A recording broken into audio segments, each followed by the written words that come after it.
ఇక వృశ్చిక రాశి మిత్రులకి ఈ నెల ఆర్థిక పెట్టుబడులు ఎలా ఉంది, షేర్ మార్కెట్ ఎలా ఉందంటే ఆకస్మిక ఖర్చులు పెరుగుతున్నాయి. ఆర్థికంగా లాభాలున్నా నిలవదు. హై రిస్క్ ట్రేడింగ్ అస్సలు వద్దు. సేఫ్ ఇన్వెస్ట్మెంట్ చేయండి. లాంగ్ టర్మ్ లో డబ్బుల విషయంలో సహనం, సేఫ్టీ రెండు కావాలి. ఇక చదువుకుంటున్నటువంటి విద్యార్థులకి మంచి అవకాశాలు రాబోతున్నాయి. మంచి పోటీ పరీక్షలు రాబోతున్నాయి.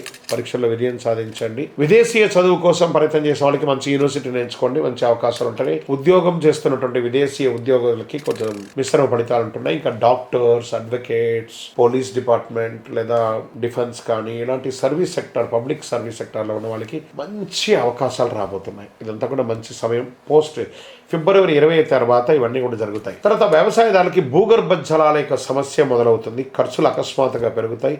రిస్క్ తగ్గించండి. సంప్రదాయ పద్ధతిలో మంచిదని కూడా చెప్పచ్చు.